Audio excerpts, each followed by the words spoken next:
All right. Hello, everyone. It's Will, and we're going to do some free live tarot readings today. I'm excited to do this. I have only been live once before, so this is something new for my channel. I'm excited to try it out. My plan is to read first come, first serve. So feel free to put a question in the chat and we'll see what we do. I'll give it a few minutes to see if folks show up.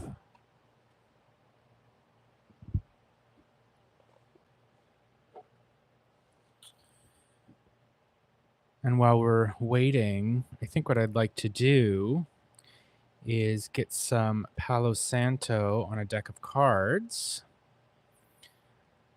And maybe we will do a collective week ahead reading in a 9-card box spread.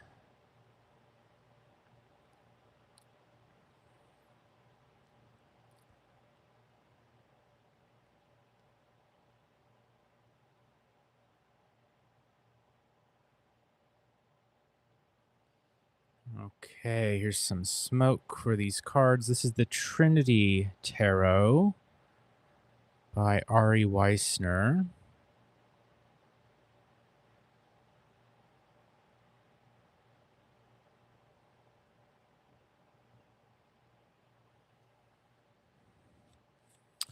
And so today is the 25th of May, 2025, on the west coast of the United States.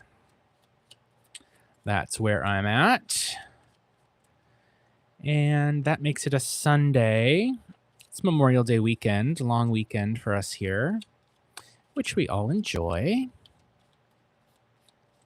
So I'd like to know, coming up this week ahead, what can we all expect? Generally speaking, I'm including myself here, but also anyone else who might watch this. This upcoming week, May 2025, last week of May, what's coming up for us? Okay, let's see what we get.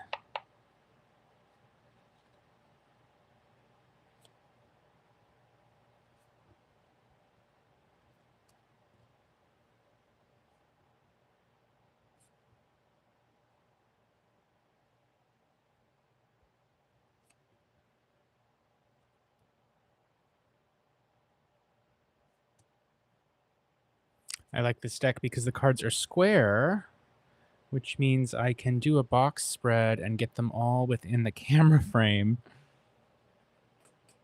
That might seem like a small thing, but it's a big deal to me.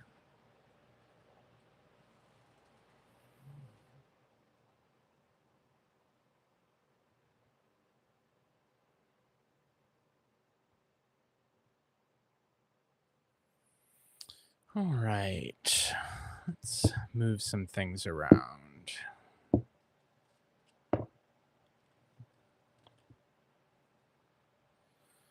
Okay, let's see what kind of cards we've got here to work with. Upcoming week, Champion of Cups. This card has been stalking me yesterday and today. Champion of Cups is all over the place. So this would be the Knight of Cups in another deck.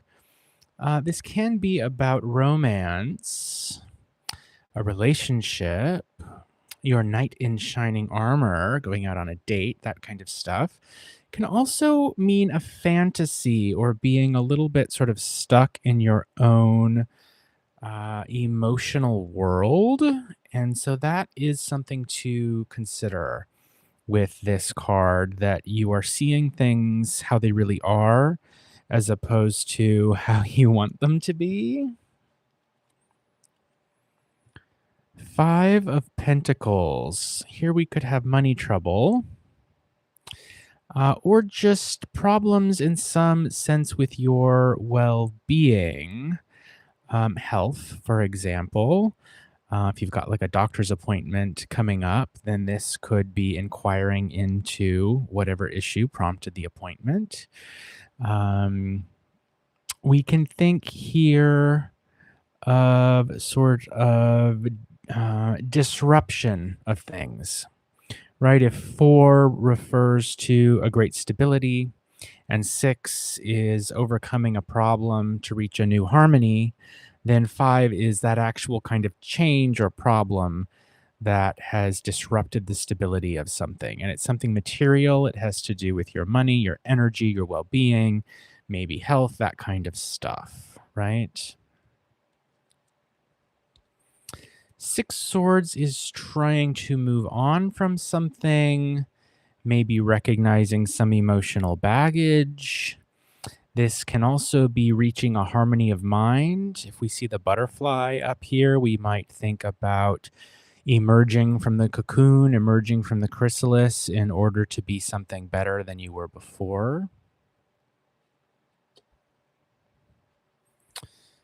Keeper of Cups. All right, so now we've got a couple of court cards from the Cups suit, which could represent a couple, right? Like perhaps a romantic couple, two people from the sort of same family or metaphorical family, two people from the same group in one way or another, right?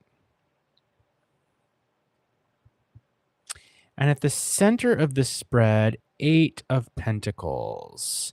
So a lot of this next week coming up seems to be about work, getting a bunch of stuff done, right?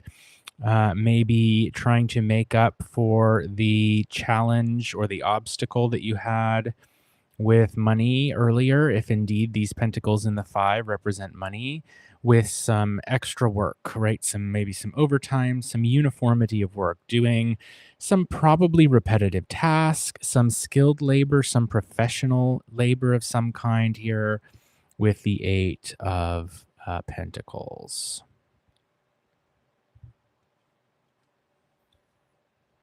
The Sun. Okay, so it won't be all work though. There's going to be time for friends, time for warmth, maybe time for family, time to enjoy yourself, be happy, get out in the sun. If you live in a place where it is currently sunny, as indeed I do, it's too sunny, I would even say already, for my liking at least. So the sun we've got going outside, maybe a little vacation, enjoying yourself, feeling like you don't need to have armor on, feeling like you can be free, feeling like you can be yourself, all of that good stuff. Seven of Wands. So we do have some more odd numbers here. So with the Seven of Wands, we would think about struggling in some way or another. Like it seems like other folks are against you, or you've just got a lot of tasks or problems or errands or things that you need to take care of. And it feels like maybe you're a little bit overwhelmed and you're not totally sure how you're going to get everything done. 4 of Cups. Maybe feeling a little tired or empty. 3 of the Cups, if you notice here, are upside down, right? Like maybe they've either been spilled or drunk and then turned over, as is to say, I'm through with that one. But one of them is upright and is being filled from above, right? Like something is coming to help and refill your glass, and it's sort of magically floating in. So, um, this could indicate something coming along to nourish you, to fill you up, to make you feel better after a period where you're feeling like exhausted or empty or unfulfilled, right? That kind of thing. This can also represent focus. The trick with this card, I think, is noticing indeed that there is a full cup before you and having the wherewithal to reach out and take it. And then we have another court card here. So we're looking at three court cards, which means likely for whoever is watching this, there are a variety of interpretations that we could go through, each card representing something different. I do note that this card is from Wands, whereas these two are from Cups, and those represent contradictory elements. So this Apprentice of Wands could be a message rather than a person, like a message about something to do with wands. So, career, desire, action, inspiration, creativity, that kind of stuff. A little spark that maybe is going to be coming at these two cups people, to say, here's something you need to deal with. And since it's fire and they're water, it may be something that is like a stressor or an obstacle or a task that they will have to do something about, right? Okay, so now that we've got the nine cards flipped over, here's what I'll do to read them. We'll look at the center card again just for a moment and then read the four corners. And the four corners are going to give us um, context and a theme for this reading. Okay. Once we've done that, we'll read the columns. Left is past, middle is present, right is future. And then we'll read the rows. And the top is what we're thinking, the middle is what we're doing, what's happening, what's staring us in the face. And the bottom is what we're not totally aware of, like what's forming the basis of the situation, but that maybe we're not totally conscious of happening. Okay, so we'll do that next. Before I do that, I want to say a few words about the tarot. And kind of as a disclaimer, I've got a disclaimer in the description of the video, but I thought it would be a good idea to just say out loud some things that I think, and some things that I don't think, right? So I think that the tarot helps us access things that we already, to some extent, know, right? I think it's a tool that we use to access our unconscious minds and unlock things that otherwise we probably wouldn't have access to, except in very specific circumstances, like, for example, in a dream, right?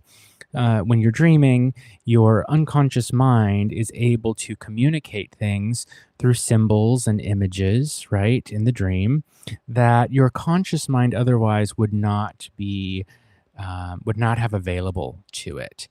And so, what you get with the dream is in a kind of coded message, you get a message from your unconscious that your conscious mind then has to kind of decipher. And it works because when you're asleep, your conscious mind is, well, at rest, right? And so it's kind of weakened in a sense. So the things that are repressed that yourself doesn't want to be conscious to you can sort of make their way through, right? That's how I understand it. And I think that it's basically the same structure that's happening in a tarot reading. I think that what we've got is a situation where these really, I think, random images and symbols on the cards that do have a specific structure that are particular to the tarot deck. Although, if you use oracle cards or other kinds, then the structure is different. But really, to our minds, these are random images and symbols and words and all of this. But I think that very much like kind of an ink blot test, or any other kind of projective test that like a psychologist might use, for example, when you look at an ink blot, the ink doesn't mean anything, right? But you see something there, which tells you about yourself. It tells you about your unconscious mind and thoughts. And so that's basically what I think is happening with the tarot. And so when I'm reading the tarot, what I'm trying to do is understand a very particular context that a querent, sitter, or myself has established for a question. And then I'm thinking about what are the possible answers to that question? And what are the probable answers to that question? And then let's throw a bunch of cards at it, basically random images and symbols, and see what comes up, right? And sort of tell a story and see what we can piece together to solve a problem or answer a question that otherwise might remain totally unsolvable or unanswerable, right? So, um, in terms of the tarot, I think that like it's as accurate as you are. It's as accurate as the context that you provide. It's as accurate as what you have access to in terms of your own knowledge. I know a lot of people have very different thoughts about this, and they are totally entitled to have those thoughts that are different from my own. But this is how I personally think of it.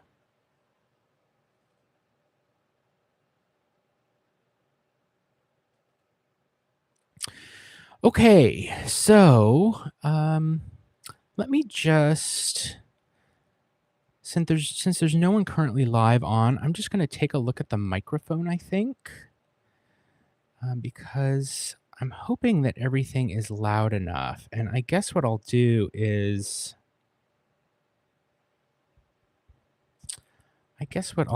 just wait until somebody does come on live.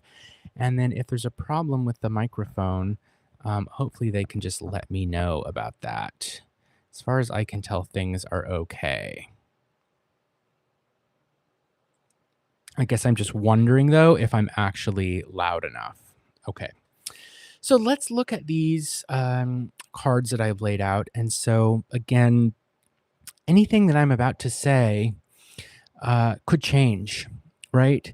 And so, in the same way that our emotions change, right? Like I woke up feeling one way this morning, but tomorrow I might wake up feeling very different. And if that happens, um, the cards may not be capable of seeing it in advance, right? In the same way that the weather changes. We think it's going to rain tomorrow and then it doesn't. The same kind of outcome can happen with the tarot, in my experience. Of course, we aim for accuracy, but we can only work with what we can work with. And we've got paper with a bunch of ink on it, and we do our best. So let's look at these cards now. The center card, as I said, is the Eight of Pentacles. And so we've got uniformity, doing the same thing over and over, a lot of repetition coming up in this week, right? Like I would imagine most days this coming week are going to feel the same, one after the next, which isn't necessarily a problem. It could be if you need more excitement and stimulation in your life. But if you're like an earth sign, I'm a Taurus, for example, on the cusp of Gemini, um, that isn't going to bother me too much, right? Being a Taurus, I'm going to be pretty comfortable with that. If you are another kind of sign, like maybe a Leo, for example, you might need to spice things up a little bit. It might be a problem for you if one day looks the same as the next, which looks the same as before, and on and on and on. So that's something to consider going into the week. This is about uniformity. This is about skilled labor, professional labor. In other words, doing something over and over, but not necessarily in a way that's boring. You could be really absorbed in your task. This could be something where you're getting really good at something, right? Like you've been doing something for a while and now you're reaching a point where you're actually, people are looking at you and saying, wow, you're getting really good at that. You've improved clearly. That's the kind of place I think that the repetition will lead. And then also with the repetition that we see in the Eight of Coins, repetition can be really pleasurable, right? I think people can really enjoy repetition. Think about kids, children, like, and the way that, for example, they want to hear the same story told to them over and over and over again, night after night, right? Or think of the way that adults, for example, will watch the same television show over and over and over again. in the evenings, like before bed, to soothe themselves, to calm themselves. And it's the same kind of thing there. There's a certain pleasure that can come from repetition, right?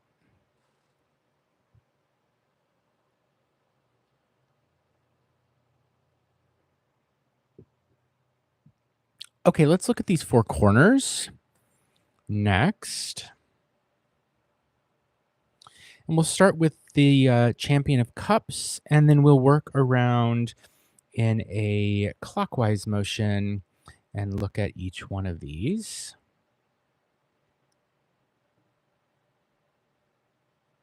So, with the Champion of Cups, I am inclined to see this probably as the kind of protagonist of the reading, right? Because it's the first card down out of the nine and it's in one of the corners. So, it's sort of forming um, a part of the sturdy structure that's holding everything up here. And so, I would be inclined to think of this, for example, as kind of like myself if I were doing this reading just for myself. But maybe, it's possible you identify more with the Keeper of Cups and that for you, this Champion of Cups is someone else, and that would be fine too. Just sort of make that modification in your head as I'm talking. And by the way, in this deck, the champion, of course, is the knight, and the keeper would be the queen. And the apprentice down here, that would be a page, right? So, the champion of cups is someone who is seeking emotional or relational or creative fulfillment in some way, right? They've got this beautiful big cup and they want that cup to get filled in some way, whatever it might be for that person. And so this week, you're going to be on a quest to fill your cup, whatever that might be, to nourish yourself. And it's not on the surface, it's not just like in a pentacles way where it would be just material. It needs to be something that really sinks deep down for you, something that really fills you sort of down to your heart, right? Or down in your soul, that kind of thing. And so think about for yourself this week what it is that would make you feel very fulfilled, emotionally or spiritually, however you might describe it, right? The Six of Swords over here suggests maybe a little bit of trouble. And it suggests that maybe something from the previous week or at some other point in the past has caused a problem and you haven't totally been able to overcome it, right? So if we think of the Six of Swords in the rest of the suit of swords of the tarot, before it would come the five, which would indicate some kind of conflict with somebody else, being hurt in some way, disappointed by someone, maybe had some harsh words with somebody. Somebody did something or said something that maybe they shouldn't have, that's kind of upset you. And here you are trying to move beyond it, move past it. And there is a little moment of calm here, right? But it's not over. Getting over this conflict, whatever it was, it feels like maybe it's over. I think that's often what happens with the sixes of each suit. It's like, oh, good, we did it. Now we're done. But ahead of you is the seven, right? And the seven is a challenge or an obstacle to come. So think of this kind of like maybe a little brief rest for yourself, a moment of harmony, a moment of calm. The waters seem still. Briefly, you can sort of emerge as a butterfly from your cocoon, but then you have to learn how to fly, so to speak, right? And so, like, all the troubles aren't over. The emotional baggage is still there, even though it seems like maybe the wound is in the process of healing.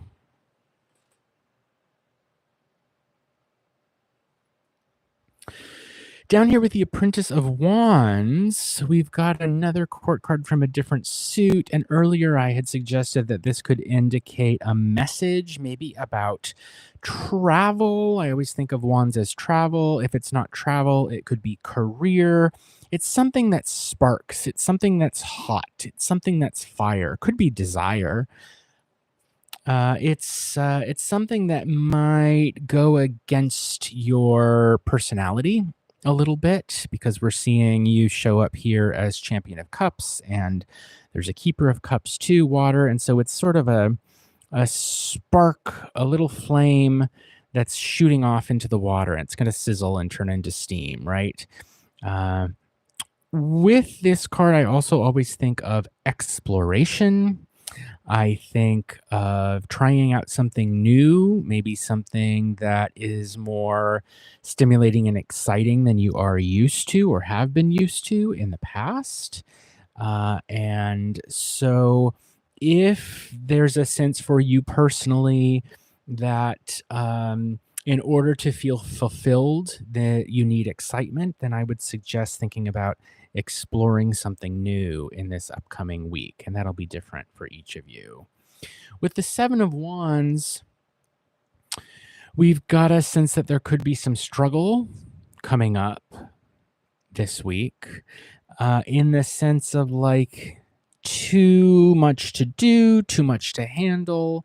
It could be that other people seem to be against you in some way. It could be that there's just like you're too busy. You've got too many errands and tasks and things to take care of, and you're managing to stay on top of it, but only just barely. And it's probably going to get in the way of some of the other stuff you had planned.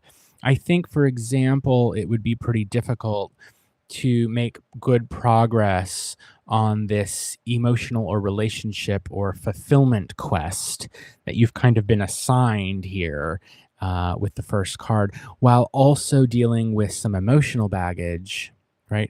While also dealing with this little spark that's sort of poking at you, perhaps, or burning you just a little bit and saying, hey, come out, do this, explore this, right?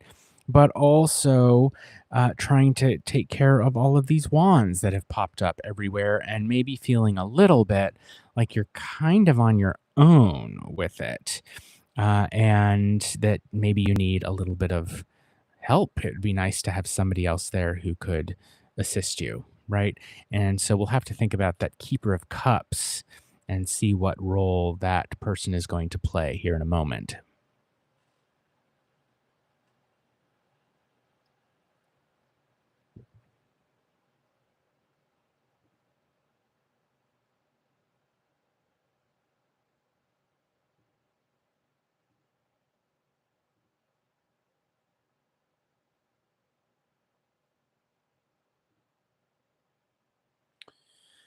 Okay.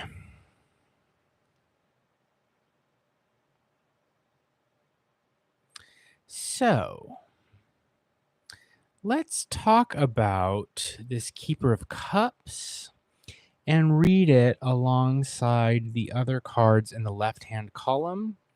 The cards in the left hand column, they're going to indicate the past. So this is sort of what's coming in from the previous week, what's left over. These would represent our plans, what we're kind of hoping would happen, and um, not necessarily what actually is going to play out. Okay. So I would think here that maybe the plan, the ideal situation in the past was that for this upcoming week, you and someone else would make some progress together with your relationship, right? That you'd grow a little closer to one another, that you'd be able to get to know one another better, that there'd be more depth of feeling between the two of you, right?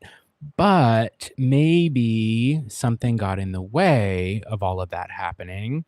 And that would be, of course, the Seven of Wands. Some kind of struggle has come up. Maybe instead of being with one another, you're against one another. Maybe there's some conflict or fighting of some kind that's happened, or maybe it's just that you're both too darn busy, and so that's keeping you separated from one another rather than letting you get closer and closer to one another as you had hoped would happen instead. And so coming into the week, there's this sense, I think, of like, oh, hello, I see someone's popped in, Nad. Hi, Nad. I'm just doing a general reading for the week ahead. But if you have a question and would like to ask, feel free to type it, and I'll get to that as soon as I finish this reading. With the middle cards, this represents the present. This is like going to be more the middle of the week coming up.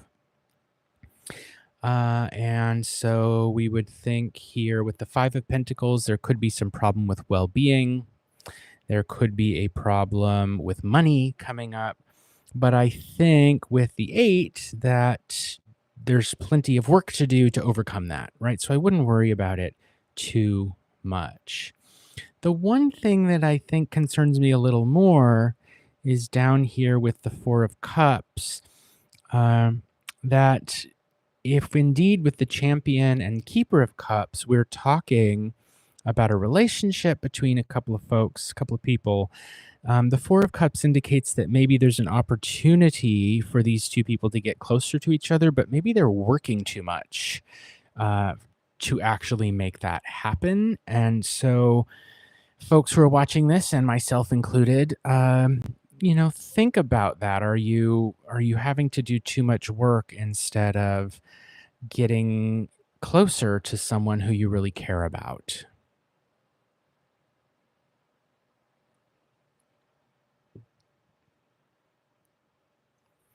With the right column, Six of Swords, the Sun, and Apprentice of Wands, I think there's hope at the end of the week that moving on from some of the emotional baggage that you maybe started the week with, and with the Sun, sort of making friends with your partner again, your Champion of Cups, Keeper of Cups partnership. Maybe the two of them could do something fun together, right? With the Sun, go outside, go on a date or something, and explore things together. Again, that's what I would get with Apprentice of Wands. So I see that we've got a question here in the chat, and so I am going to take a look at that, Nad. So your question is, what does Sarika feel about me? She smiles a lot and does this "what's up" eye thing. Okay. So am I correct in thinking that this is like someone from like university or school or work, and it's not someone that you're dating, it sounds like, but sounds like it's somebody who maybe you'd be interested in dating if that opportunity ever arose?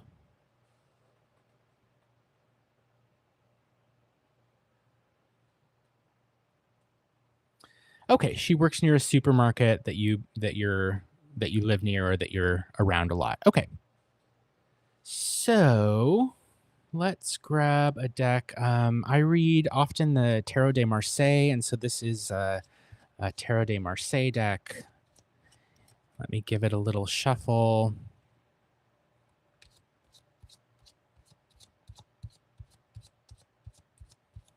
I'm streaming earlier today than I did yesterday, and because it's Memorial Day weekend where I am, it's like a long 3-day weekend, and I think that people are busy celebrating that at barbecues or with family or stuff, and I think that's maybe why there aren't a lot of folks here. So let's see what we can get with this question. So the question is, what does Sarika feel about me? She smiles a lot and does this "what's up" eye thing.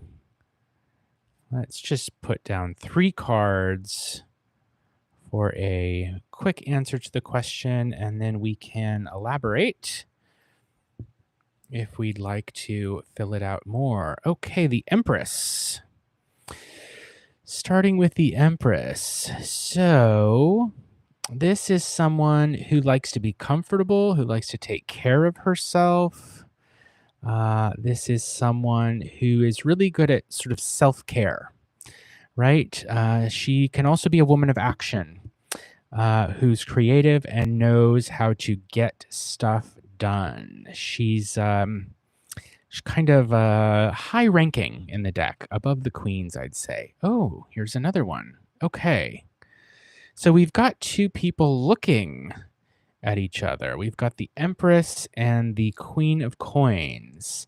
Now, if you haven't seen me read tarot before, you should know that I read tarot regardless of gender. So, like, the Queen of Coins could be a person of any gender. It doesn't necessarily mean that it's like a woman who uses she, her pronouns or anything like that. It could be a person of any gender.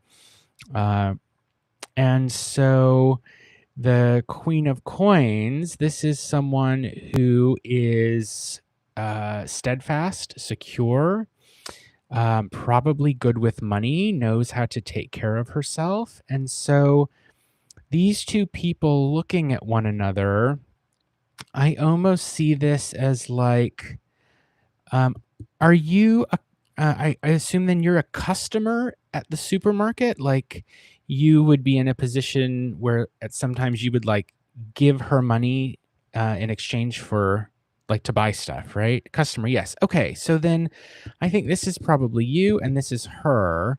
So what is behind you? Okay. 8 cups. Well, cups are about emotions, feelings, and relationships.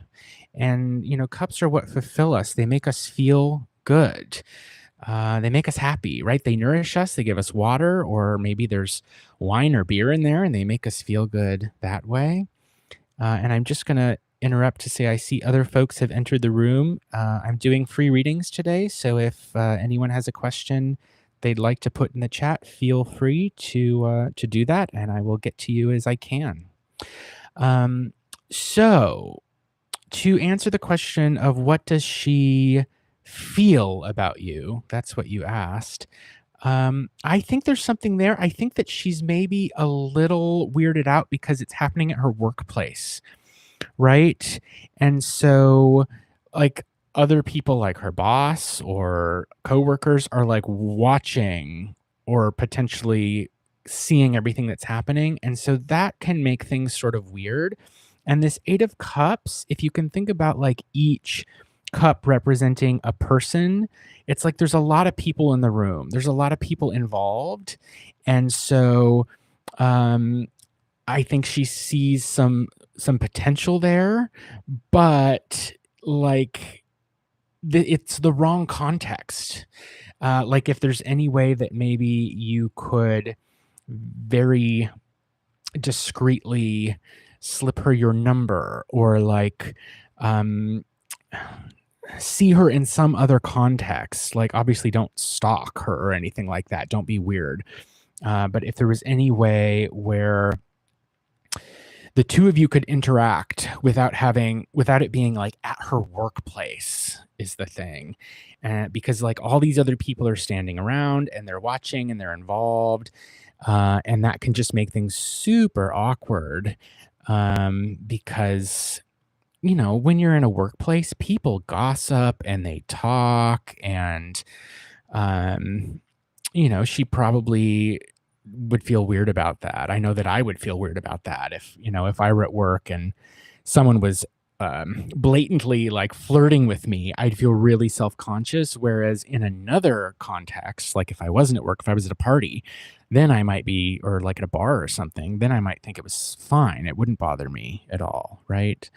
Um, so uh, I think, there are no swords here. There are no cards here to indicate bad feeling.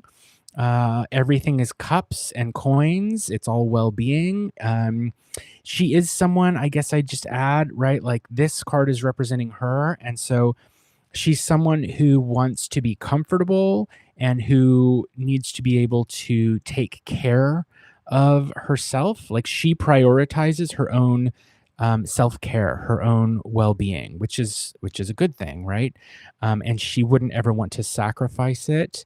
And she's here looking at this card representing you, the customer, with their coin ready to spend for their groceries or whatever, right? And then way back here, we've got all of these cups representing a whole big group of people who are sort of just staring at the interaction between you and making it weird, right? Making it seem like an odd situation. So, how does that sound to you, Nad? Does that, sound accurate? Like, she's open to something, but not at her workplace, I guess, if I were gonna put it in one sentence, that's sort of the way that I'd, phrase it. Yeah, people stare. Yeah, right? So then that makes the whole thing weird when people stare, and, I wonder if, after you leave, if people are talking to her like, "Hey, that it seems like that person really likes you," right? Or even, making fun of her, teasing her a little bit, and, so that, she might just be really uncomfortable with all of that.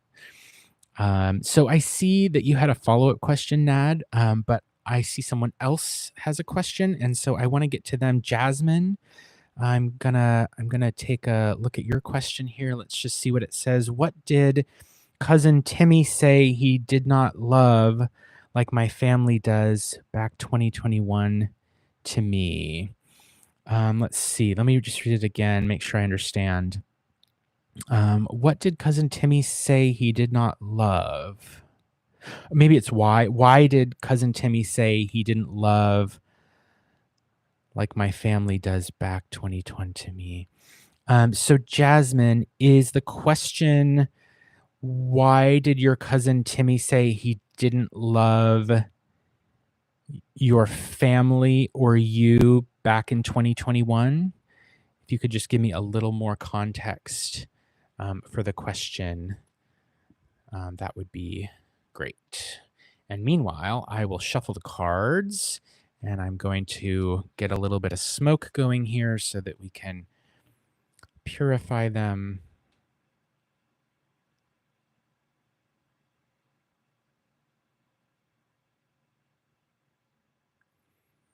And I see other folks watching too. I'm glad you're here. Hi, everyone. I appreciate it. This is a fairly new channel of mine. My name's Will, by the way, and I read tarot. And all my readings for now are free as I'm getting the channel up and going. If you'd like to subscribe, you'll be able to see when I'm doing free live readings. So I encourage you to subscribe if that interests you, if you like my style of reading. I try to read the cards as accurately as I can, which means sometimes I'm gonna tell you things that maybe you don't want to hear, right? And I do also think that the cards, uh, things can change, right? We all have free will, and so just like our emotions change, just like the weather changes, it is possible that what I say one day, the next day, people make decisions and it might turn out differently. That's possible. I do my best to be as accurate as I can, but I'm going to read what I see here. I'm not going to tell you what you want to hear. I'm going to tell you what I see in the actual cards. And Nad, sure, you can ask something after Jasmine because I hope I haven't missed anyone, but if you'd like to post another question, sure. Yeah. Okay, so Jasmine. Okay, got it, Jasmine. That makes more sense. So, why did cousin Timmy say he didn't love you back in 2021? So, this is a cousin of yours.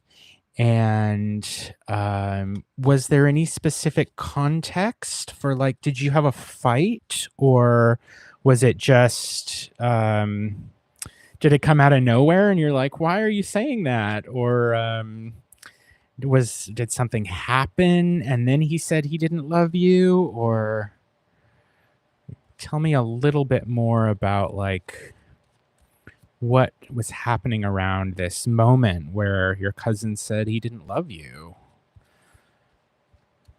I remember when I was a kid being at the lake with my family on a vacation, and my cousin pushed me in the lake and I was soaked and I was very upset, and I told her I hated her and I didn't mean it at all. And I called her the next day and apologized and said, I wish you hadn't pushed me in the lake, but I do not hate you. Right. So that kind of thing, I suppose, happens.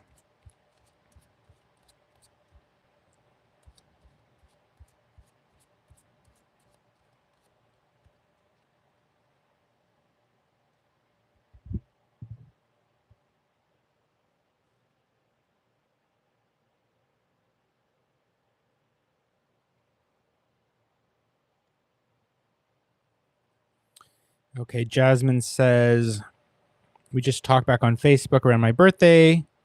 When I was 21, he wished me a happy birthday. Okay, so okay, so like it's your birthday and he wished you happy birthday, but then at some point after that, he said he doesn't love you. Okay. Yeah, that's weird. I mean,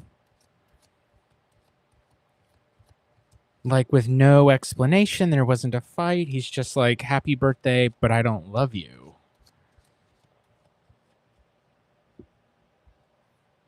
Okay, let's pull some cards and see.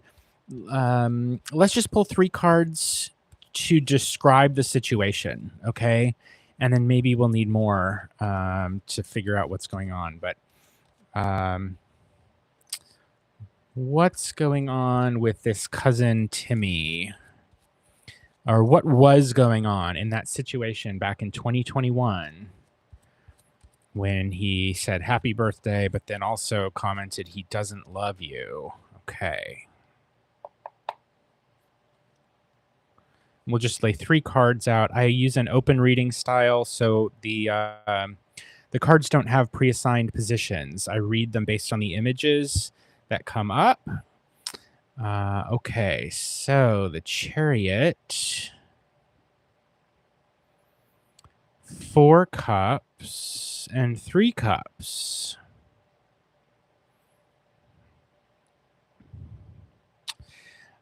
Is he older than you? Is Timmy older than you? Or like, if not older, is he like, I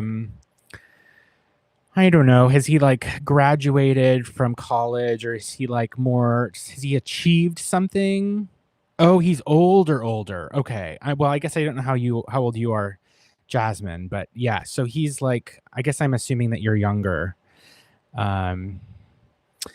So he's 45. Okay. So,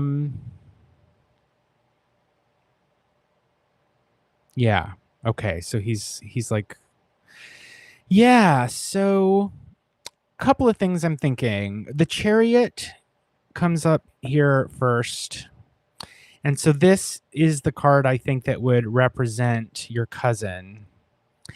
And with the Chariot, we can think of someone who seems like things are going really well for them in life, right? The Chariot is someone who's like made a lot of progress. They've achieved something in life that looks like they're going somewhere. They've done something.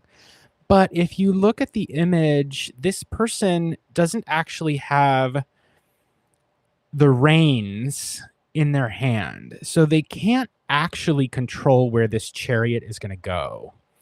So it's to some extent kind of an illusion that they are successful.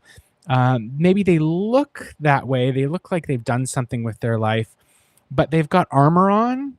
Like underneath it, they're really pretty vulnerable and they're afraid of getting hurt. And so I wonder if he saw something in you that made him jealous or that made him not appreciate having another member of his family. Like maybe he's thinking, I never got to do something that she did, and I regret that. And so I'm going to take it out on her by sort of, I wouldn't say attacking, but by saying something pretty unnecessary, I would think. I don't love you, right? And so I think it might boil down to his own insecurity in some way. That's what the Chariot card tells me, is that he is not as happy with his own life as it seems like he is, and making someone else feel bad makes him feel better about himself because he's actually really emotionally vulnerable, but can't show that to others. And so it would be it would open him up to being hurt emotionally if he were to say, I'm really proud of you, or look at how great it is, this thing that you've done and accomplished, right? If it looks like maybe you're doing, like, if it looks like your life is going to be happier than his, for example. These other two cards suggest a decrease in happiness because we've got 4 cups that become 3, like one of the cups disappeared. And I think that you, Jasmine, are that missing cup, right? And so cups, as I said in the previous reading, they are what fulfill us. They are what make us happy. And 4 of them is like a stable amount, right? So he wasn't like super happy in his life, but it was okay, right? He's got 4 cups. He doesn't have 10. He doesn't have 8 or 9 or 10 or anything, right? But he's got like enough to barely make it seem like he's emotionally stable and things are okay. But then he's also maybe not appreciating that, like, I imagine, like most people, our families, when they're good families, right, are part of what contribute to our own happiness and well-being. But he's kicked you out, so to speak, by saying he doesn't love you, which is leaving him then with just 3 cups instead of 4. Like now it feels like something's missing and the stability of the 4 has gone away. So I see there's a message here in the chat. Let's see. I was talking to him about my past. To him, say, remember himself. He told me, let's see, remember himself, he told was made proud of me. So like, you were talking to him about your past and he was remembering things and said at one point he was proud of you, but then at a later point said that he didn't love you. And then you say that he put you through a fight with him and his wife. Oh, like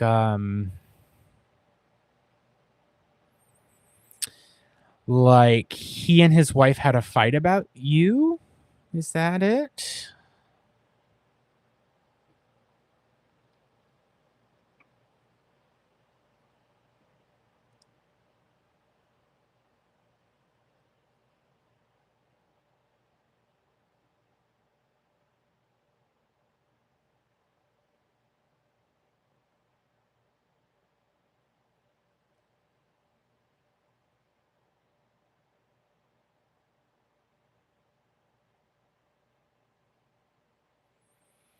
If that's it, if I mean, I would wonder why, like, is his wife jealous of him spending time with the rest of his family? That, I mean, that is a possibility that I'm thinking. It seems like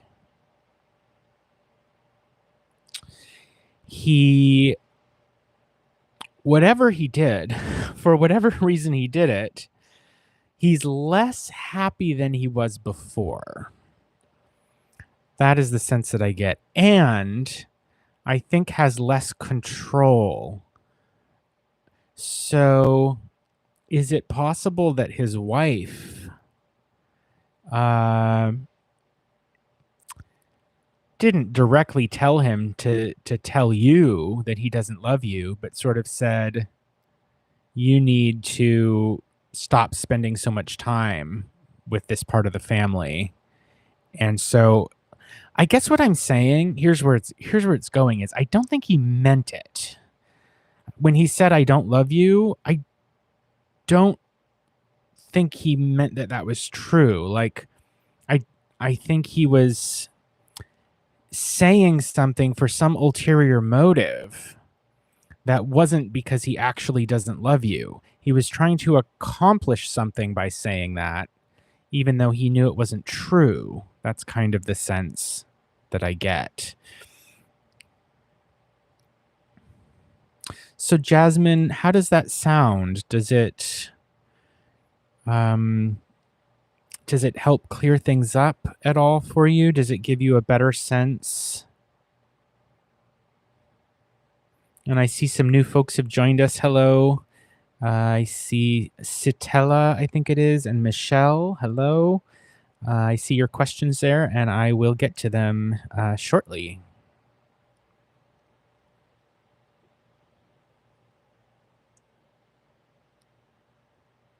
My name's Will, by the way, and this is a fairly new channel.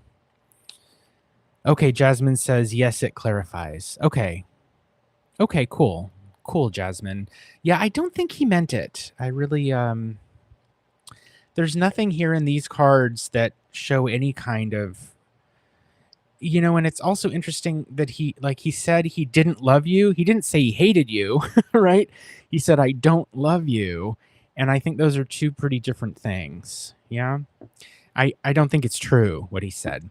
Okay, so let's see here. What is the next question? Nad, you had a follow-up question, and so you're next in line. So your question, Nad, is what should I do in this connection? Asking this to know if there's any possibility of marriage or if it's just casual. I'm proceeding anyways. I'm thinking a lot. Okay. So let me put these in. And I don't know how my audio is holding up. It's Memorial Day here in the US, and so my neighbors might be a little loud. I hope that I've got a microphone and I'm speaking as closely as I can into it, and so I hope that you're not hearing like my neighbor has a motorcycle that can get really loud. And okay, Nad says it's perfect, good, because I've got an air conditioner running and I've got a neighbor with a loud motorcycle, and so I hope that doesn't interrupt us or bother us too much. Okay, and so Nad, just to clarify, we're talking about the same person at the supermarket, is that right? This is a person at the supermarket who maybe they have a little crush on each other, but it's kind of awkward because other people are always around and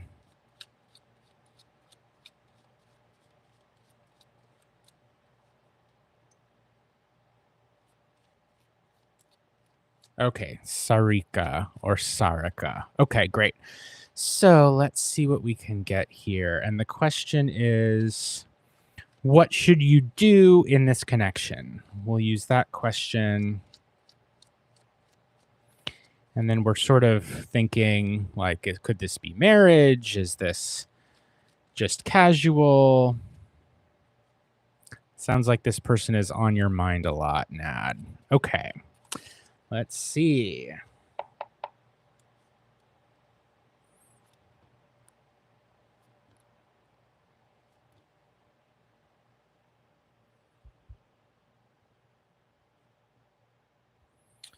Okay, the star. I've modified these cards, by the way, because some of them do have nudity, and I don't want to get banned from YouTube. So that's why you'll see tape over parts of the cards. So the star and the world and a cup. Okay, so before I answer your question, I want to say, or just sort of reiterate, that everything in the cards can change, right? And so what I'm going to say today could be different tomorrow, in the same way that the weather changes, in the same way that people's feelings change, in the same way that you might think you want one thing for dinner, and then 10 minutes later you decide and you say, nope, I want something else instead, right? And so I want to preface everything I'm about to say with that because everybody has free will, there is no certainty. There's no absolute certainty in any of this. But the star is about hope. The star is about being guided towards something, right? Being able to see that bright light up in the sky, that light at the end of the tunnel, even. The figure here is pouring herself out. She is vulnerable, right? And open. as she irrigates the land and pours liquid or water out into the stream. And we see her then elevated up in the middle card and surrounded by people who are looking adoringly on her, right? And ending up in a comfortable, beautiful, happy home. This is the Ace of Cups. This is about new relationships, and it's the kind of relationship that really means something. So this is not a fling. This is not like we date for 2 weeks and it doesn't go anywhere. It's a new beginning. It has a lot of really big potential, right? Like soulmate style potential, as opposed to just a fling or something really casual. The world makes me think of a resolution, a completion, something coming together, all these disparate elements sort of uniting with one another. Like everything goes right in order to unite things together here. And so I'd say there's a lot of hope.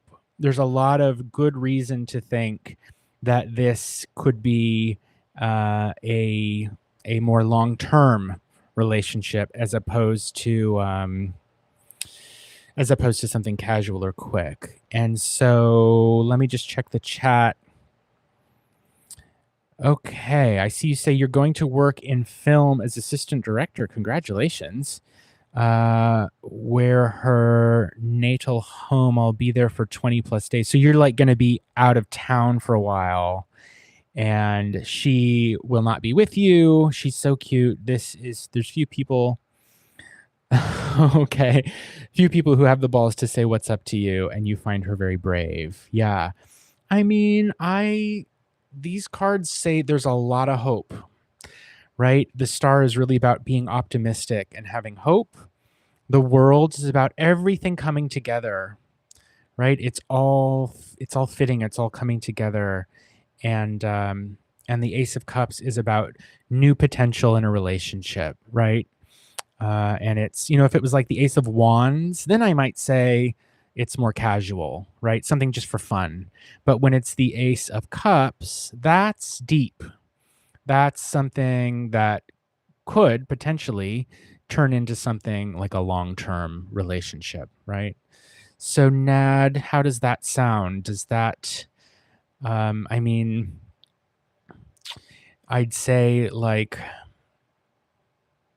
it's tough if you're going to be out of town, but it sounds like it's temporary. And so maybe you could say to her like, I'll be gone for a few weeks, but maybe when I get back, we could have a cup of coffee or something like that. I do think too, it's the Ace of Cups, right? And so like, I think of drinking something, right? Like have a cup of tea together, a cup of coffee, or if you drink alcohol, a drink somewhere like, if that's something that, or hot chocolate, or whatever the fun drink might be where you are, right? Okay, good. Well, it sounds like this reading gives you happiness. I'm glad it gives happiness. They don't always do that, but I'm glad when they can give happiness. As I said, I read the cards, I read what I see. I try not to just tell you what you want to hear, and that can be hard for me sometimes because I would much rather make people happy, and I'm glad when I can do that. But I'm not going to lie to you. If you've got the Tower and Death and the Devil, I'm not going to tell you that that like everything's happy, right? Because that would be a very unkind thing to do, I think. All right, so let me give these a little shuffle. I think I want to get some more smoke on these cards, and then let me check the chat to see where we're at. And if anyone else has come into the room since I've last said it, feel free to put your question in the chat, and I'll get to you as I can. So I think Citella, I think you are next. If I'm not wrong, let me just put my glasses on.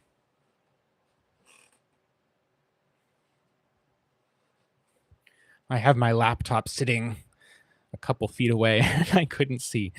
All right, so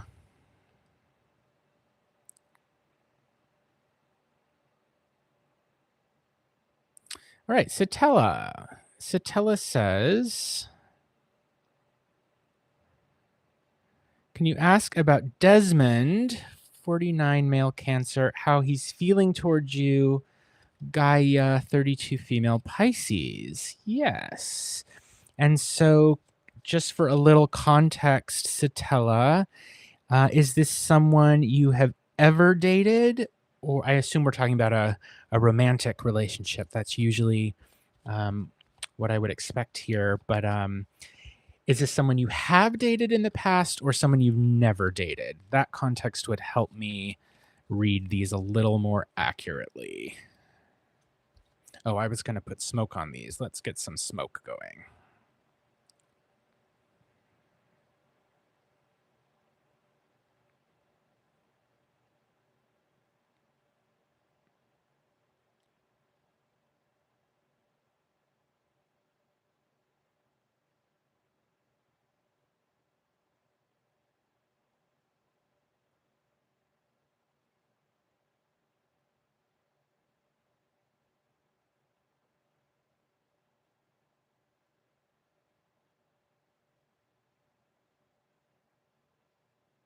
Okay. So it's a long-term professional relationship, like someone you either work with or, maybe they're a client or you're a client of theirs, something like that. You've never dated. Okay, you've both got others. So like you're both in relationships with other people, it sounds like. You've never acted inappropriately, but now you can't stop thinking about this person. Got it. Okay. You're even dreaming about this person. Okay. So your specific question was, what does he think about you? So let's do that. And I'll pull 3 cards and lay them out. I read in an open reading method, meaning that there are not pre-assigned meanings or positions. I'm just going to put 3 cards down and I read them based on what I actually see in the cards. It looks like maybe some new folks have come in. Welcome, new people. Hello. I'm still accepting questions in the chat if you'd like to write your question out. And this is a fairly new channel. I'm a couple months old and I just recently started doing live readings. If you subscribe, then you'll be able to see when I have upcoming lives. But no pressure, right? Like only subscribe if you get something out of it. Okay, so we have a card that has jumped out. So let's put that down. Desmond. What are Desmond's feelings? Okay.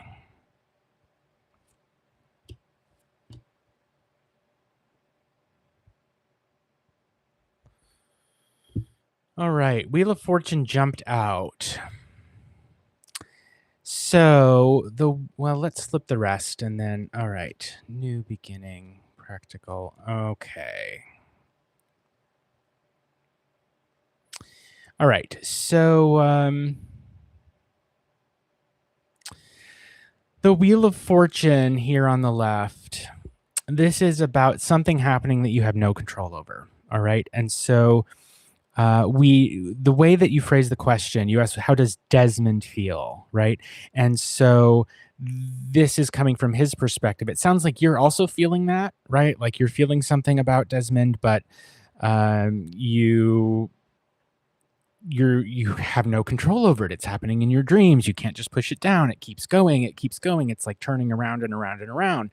And this card would indicate that something similar is happening with him too, right? It's going around and around, like it's repeating. It's not the kind of thing that he can get away from. He like the wheel goes up, the wheel goes down, and it's happening again and again and again. I always think of the word again with this particular card.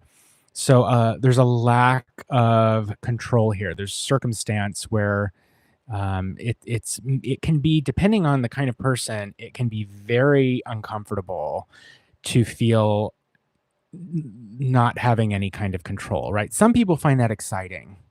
Other people will just be kind of terrified by the idea that something is happening and there's nothing that they particularly can do about it.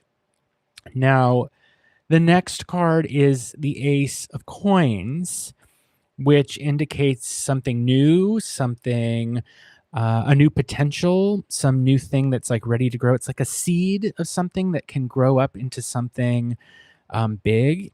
It's a coin, which would indicate that it's more kind of practical, or like, consider it this way. You said that it's a professional relationship between the two of you.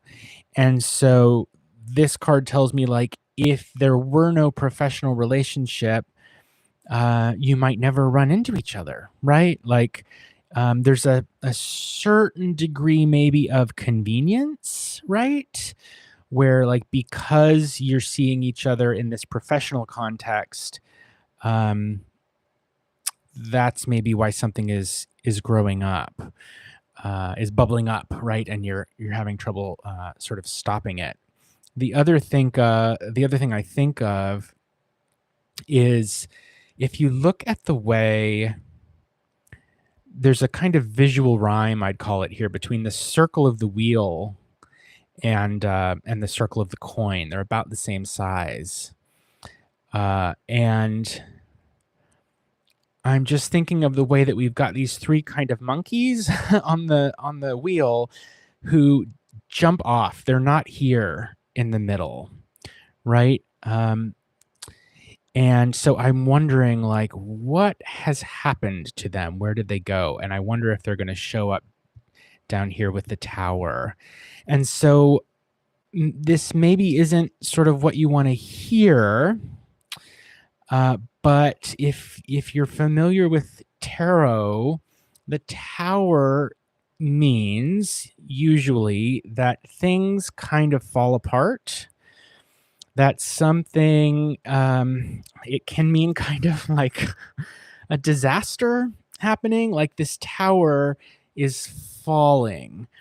It's something has struck it, like a lightning or something from the heavens has struck it, and the crown is falling off, and the people are now falling out of the tower, and they're upside down, and everything's confused. And so I think you had mentioned that you are both currently in relationships, and so the sense that I'm getting here is that he is trying to, like one of these monkeys, jump off the wheel of desire, let's call it the wheel of desire that just keeps turning, and it's rolling down the hill, and it's heading over towards this tower where it's going to crash and kind of blow up and make a huge mess for everyone involved, right? And so it seems to me like he's doing everything he can to avoid this tower situation happening, that is a potential with this sort of professional relationship that the two of you share. And if it were to roll or snowball into something else, it seems like, at a minimum, everything is going to be sort of disrupted, which might not be bad, right? But at like the worst case scenario is people are really going to get hurt by it. And my sense here is these monkeys are trying to jump off the wheel. Like, he's trying to get these little mischievous desires of his to abandon ship, so to speak, before everything blows up, right? And I'm speaking in a lot of metaphors, of course. And so, to put it in more like literal language, he's trying to resist having anything not professional with you, because he can see what the consequences of that would be in his own personal life and probably in yours as well, right? Um, and that's scary, right? Okay, let me just check the chat. Yeah. So it's extremely uncomfortable for us or for the two of you because you're restrained and emotionally guarded. But under the surface, there's like this thing turning and turning and turning. Um, and if it weren't for the professional context, you'd probably never see one another. Oh, and the tower has come up before in other readings you've got done on the situation, but nothing big has happened. Yeah. He wouldn't want to leave his relationship. It's too stable. And you recognize the resistance. You feel it too. Um, yeah, I mean, I think that there is a potential there with the aces. I always am thinking about a potential, a new start that could turn into any number of things. With this card, I think of a garden a lot in like the Rider-Waite-Smith version of the card. There's a depiction of a garden. And so with a garden, we could think of, oh, secure and happy, and you're at home and it's pretty and things grow there and it's nurtured and all of this, right? But then I also think of like the story of the Garden of Eden, right? And there's temptation in a garden, and there's the oh, he loves plants and greenery. Yeah.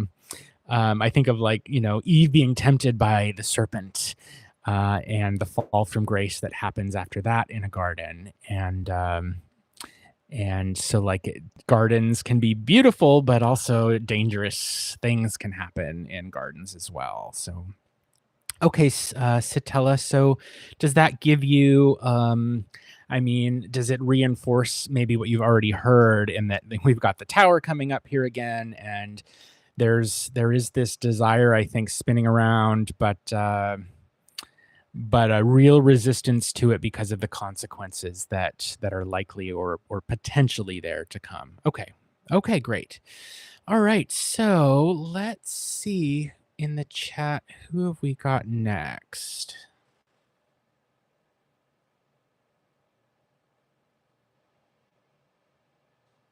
And I think it's Michelle.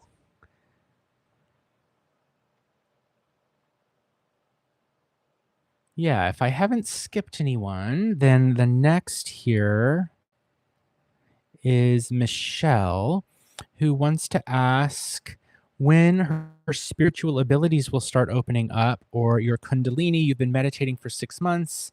Okay. Okay. Let me shuffle the cards.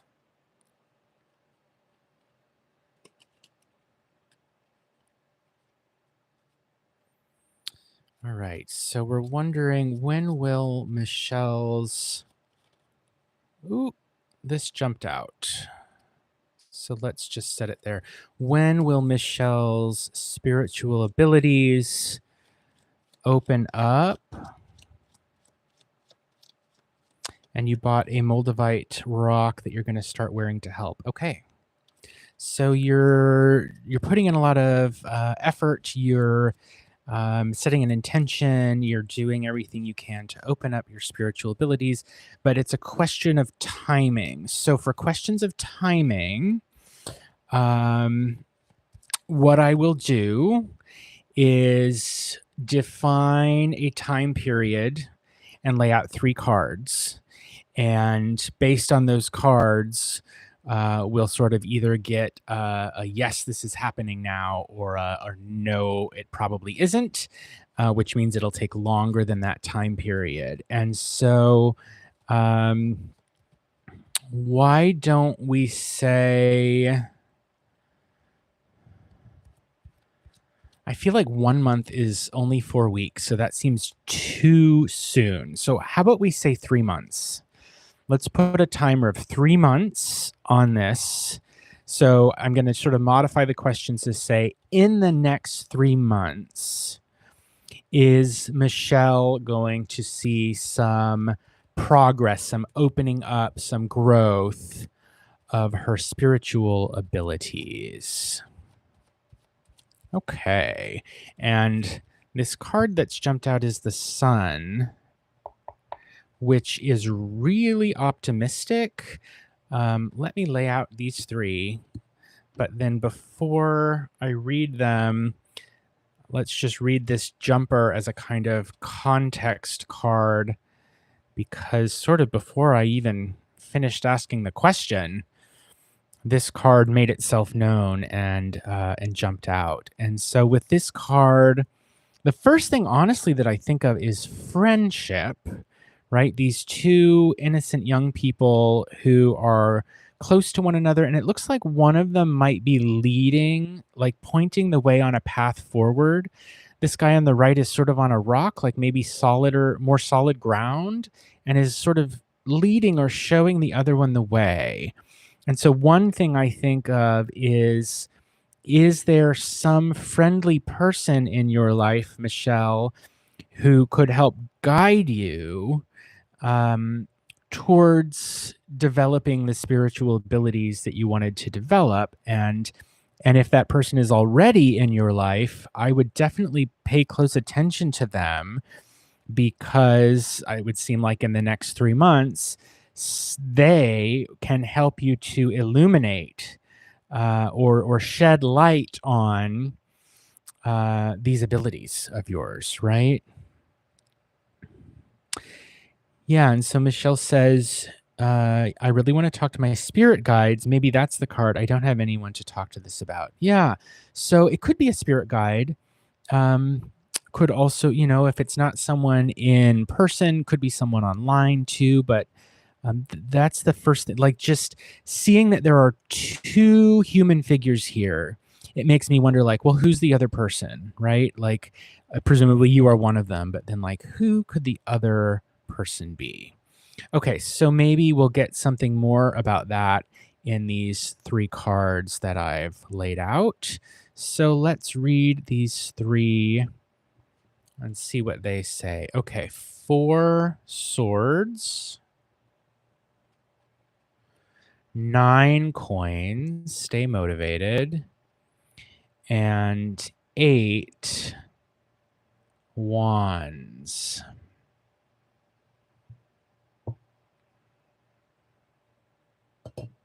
Okay. So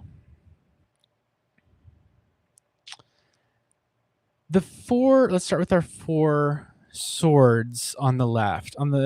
With this, we've got a flower that's growing, but it's growing up surrounded by these swords, which are restricting it in some way. So the first thing I would ask you is, can you think of anything that might be restricting your growth in any way? And this could be for a really good reason. Um, Sometimes with this card, we think of deliberately putting restrictions on ourselves or on a situation because we need a break. We need a rest from it, right? And nobody or nothing can grow without rest. But Michelle is saying your controlling mind. Okay, and we do think of swords and we associate those with the mind, right? So I wonder if there could be some sense of mental restrictions you're placing that are um, not stopping, but limiting your growth, right? This flower's only going to be able to get so big if these restrictions are around it. Um, that's the first thought that comes to mind. But the next is 9 coins, which is all about staying motivated. If you see the way that there's a central coin, the 9th coin, that has sort of emerged in the center of the card amongst all these other 8, this suggests that there's a kind of, you have a pattern that you've established maybe for how you're trying to develop these new skills, right? And some new element needs to be integrated into your routine, or the way that you're developing them, right? And so this could be, the first thing I think of is the crystal you ordered, the Moldavite you ordered. I wonder if like could that be the sort of ninth coin, so to speak, that changes things in such a way that it grows a little bit, right? I do also come back to what we saw on the sun card of another person. Is there any way that integrating another person, like a friendly guide or something, into your practice could help you to take it to the next level, right? Move it forward. The next thing I think of here with the Eight of Wands, the Eight of Wands is about establishing. Well, let me ask you this. Would you say that you already have a routine? Because I started using that word, but you didn't use it. I want to make sure that I'm not like, do you feel like you have an established practice where you are, I think you did say you've been meditating for 6 months, right? And so that makes me think you do like have an established practice routine where yes, you say yes. Okay, great. So the Eight of Wands is sort of going to say, keep doing that, right? The Eight of Wands is going to say, it's about like follow the rules, follow the regulations, follow the pattern that has already been set there and keep doing it. And so, if I were going to read these in a pithy little sentence from left to right, it would be something like, um, despite the restrictions that you have, maybe your controlling mind, stay motivated and bring something else into your already well established practice, right? The center card here, I think, is probably the most important one. We've got two even cards, a 4 and an 8, right? And what's in between them? It's an odd number, like something that needs to sort of um, disrupt a little bit in order to grow. So, like, add something new, I think, to what you're already doing, and that would help. Yeah, so let me summarize, because we did ask this in terms of a timing question, and so I would read this as saying, yes, you can make progress in the next 3 months if these conditions are met, right?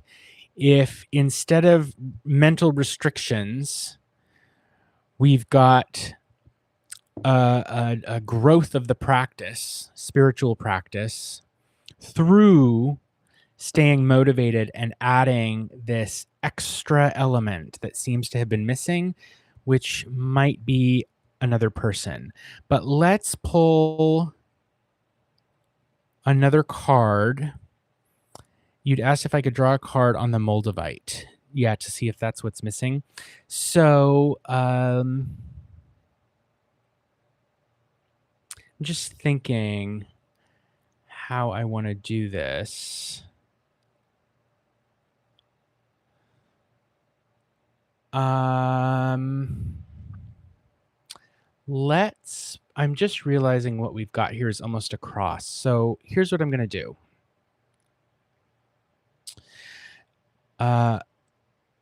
We've got 3 cards across that are describing the situation.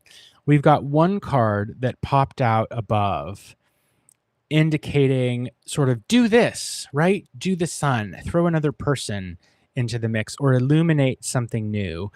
I'm going to draw one more card and put it underneath.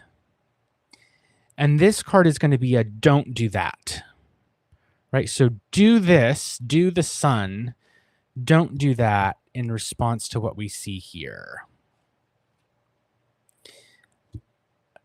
And it's the Knight of Cups. Okay. So the Knight of Cups in another reading, I might think of in terms of romance, but that's not what we're talking about here. And so here I would think about it.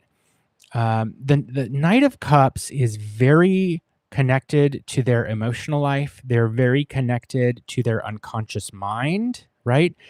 But they can't always see what's right in front of them, and they can sometimes get lost in a kind of fantasy, right? And so they're also alone. And so I really would go back to the sun and the sun card and say, I think there's a sense here that like a friend or a guide or a teacher even maybe is going to be the trick here for you to make the progress that you need. So I don't think the Moldavite's going to hurt anything, right? And really the fact that the nine of coins here in the center, and this center coin represents earth, right? So this could be the Moldavite, but I don't know if that's it, because I don't think the figures, the two human figures on the sun card, I think that really is like a guide, like a person, right? So I see some new folks have come in, or at least one new person has come in. Hello, welcome EB Tarot. Welcome. Let's see. Yeah, I think that we have time to do maybe one, or let's see, we've got two more. So EB Tarot and Shraddha. I'm just going to make sure I haven't missed anyone. I hope I haven't. I'll have time to do readings for you two, and then I think I'll probably... Oh, and Sunflower. Yes. Oh, my bad. Sunflower's from way before. My bad, Sunflower, you're next. Thanks. Okay, so Sunflower, and then EB Tarot, and then Shraddha. And I'll probably at least take a break after that, after I've done those three. So Sunflower, hi Sunflower. Let me scroll up in the chat. And so you're asking for a general reading around yourself and a real like him, just not sure if he... Okay, got it. So it sounds like you're asking for a general reading, Sunflower, and there's someone that you like, and let's see, where'd it go? Someone that you like, but you're not sure if he likes you back, right? So a general reading. You're welcome, Michelle. You're very welcome. I'm glad I could help. Okay, so let's shuffle these cards. Okay, so Sunflower, there's a guy named Ace. And you're wondering, like, you kind of have a crush on him, it sounds like, and you're wondering if he has feelings for you. And so Sunflower, just to confirm, it sounds like you've never dated this person, right? Like this is just an acquaintance or maybe a friend, but not someone you've actually dated.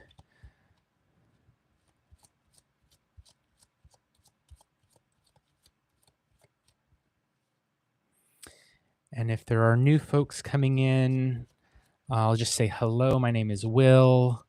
This is a new channel. It's only a few months old, and I just started live streaming literally yesterday. I've been reading tarot for a long time, but have decided to bring it to YouTube. And I'm doing free readings. I'm probably going to read 3 more folks who have already lined up: Sunflower, EB Tarot, and Shraddha. And then I think I'll probably end the live stream for today, or at least for now. Hi, Mikey. If you're interested in seeing one of my future live streams, I encourage you to subscribe. My plan is to pretty regularly do this. I happen to have a lot of free time at the moment. Um, so I'll probably be live streaming like every day for a while, but then I'll be doing some traveling and won't be able to do it as frequently. Okay, so enough about me, right? So Sunflower says you grew up together, and you've known him since you were both in diapers. So you've known this person forever, and you have kind of a crush on them, but you don't know if the feeling is mutual or not. Okay, let's see. Let me just get a sip of water.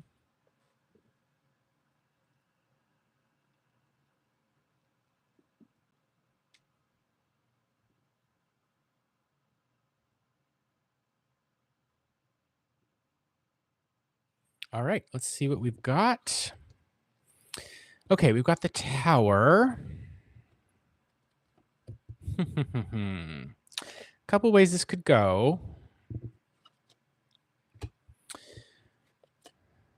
And the 4, okay.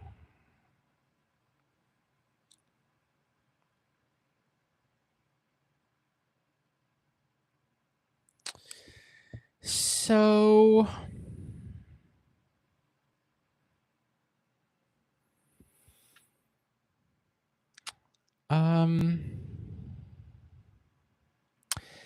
you've known each other for a long time. And the way let's see. I always get hesitant with the tower, okay? Because um it can signal sort of everything falling apart as it came up earlier. Um and so reading these across, it would say there's a big transition, or like the way that things were is not true anymore. Like it's kind of the way where, like, if you have a friendship with someone and then it it becomes romantic, you can't always go back to being friends if it doesn't work out, right? Um and so with this Ace of Wands, I think of a spark, and it can mean the Ace of Wands can mean sort of passion, desire, that kind of thing.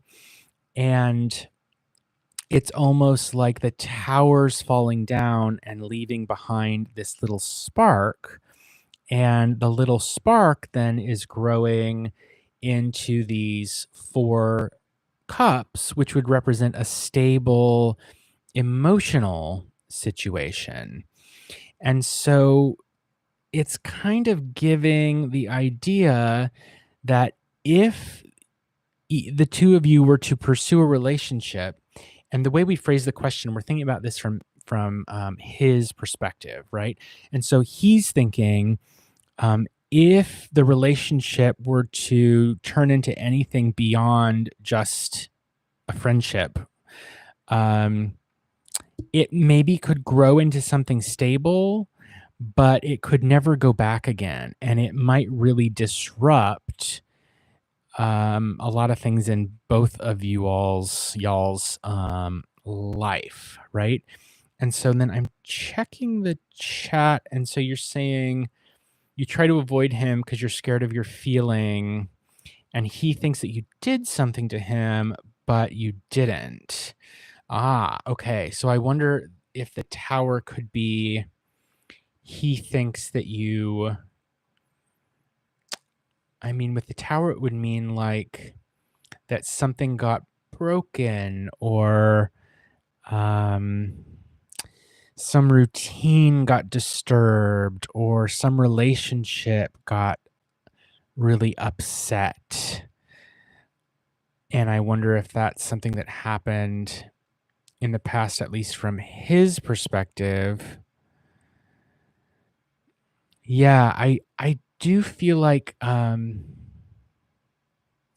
with the 4 of Cups, this is often a card that represents family, and it's like stable family, right? Like with maybe even kind of boring, but that can be nice because it can be better than like crazy drama in the family and all kinds of stuff is happening and it's really uncomfortable, right? And so I think the issue here is that maybe there's a fear that a spark of desire, passion, right? Like dating, that kind of thing, could sort of tear the house down, right? Like instead of this stable family situation, it's almost like maybe there's a choice, right? Like if you light the spark of desire, right, then this stable situation could just all fall apart, right? And so I think that there's some trepidation, anxiety, fear on his part as well. Um, just as you're saying, it sounds like you're too scared, um, and maybe he is too. So I would think that it seems like he's kind of mirroring your feeling there. Um, when you say he thinks you did something but didn't, is it like he thinks you flirted with him but you didn't, or he thinks you hurt him but you didn't? Something like that. And while you're answering that, I'm just going to say hi to some folks who've come in. YB Doe, I recognize you from your comments. Hi, it's so great to see you live. I appreciate your comments so much that you've been giving me as I'm trying to grow this tiny little channel of mine. I really do appreciate that. And then XXL says, hey, and I say, hey back. I'm Will. I don't think we've met before. I'm kind of reaching the end of this live stream here today. It's not over yet, but I've got the current person I'm reading for, Sunflower, and then two more who've lined up.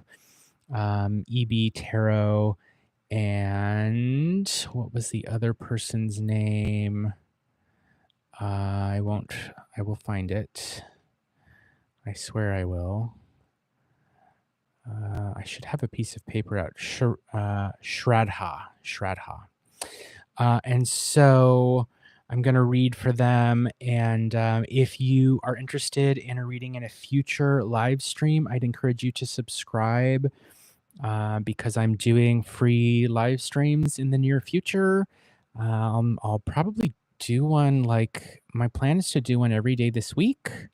Unless something comes up and for some reason I can't do that, but that's my tentative plan. So,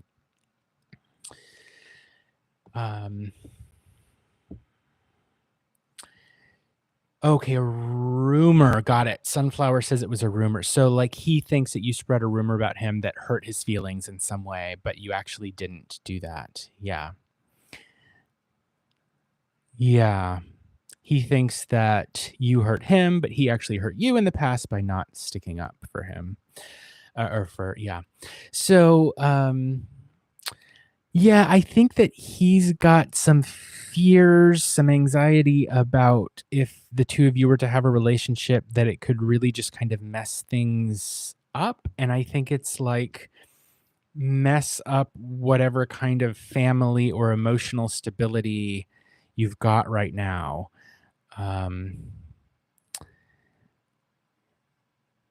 And so, like, to sort of answer the question, I guess I'd say there is a spark, right? This is the spark of like feeling something, but I don't know that he's prepared to grow it because of the way that it could sort of explode into this tower situation, right?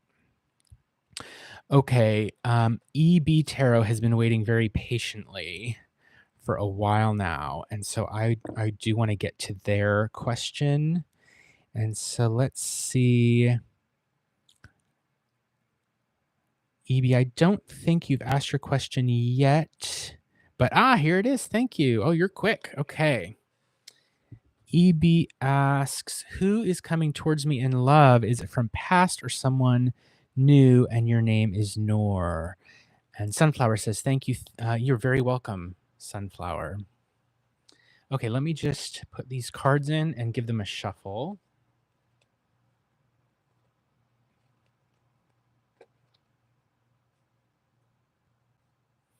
EB Tarot says, I always struggle in my love life. Lol.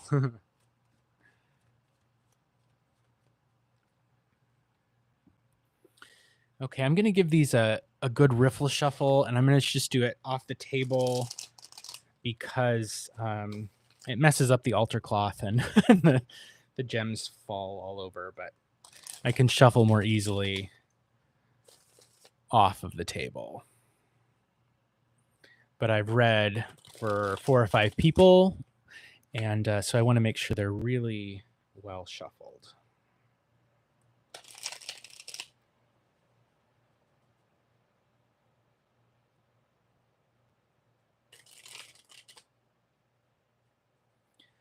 And so, EB Tarot, your question, who's coming towards me in love? Is it from the past or is it someone new? And so I think what I'll do is lay out 2 sets of cards, one set to represent the past and the other set to represent someone new. And then we'll just see what turns up in each pile.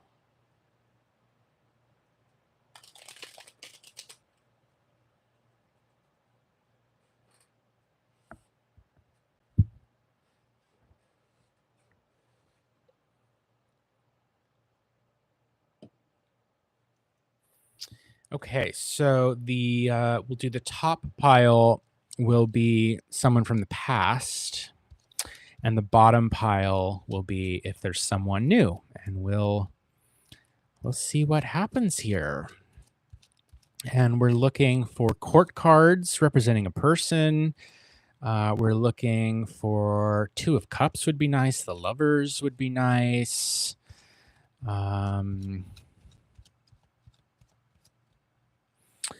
Oh, and Shraddha is in the chat. I had just forgotten who the third person on the list was, Shraddha, and EB Tarot was very kindly reminding me. So they were sticking up for you. That's what that was.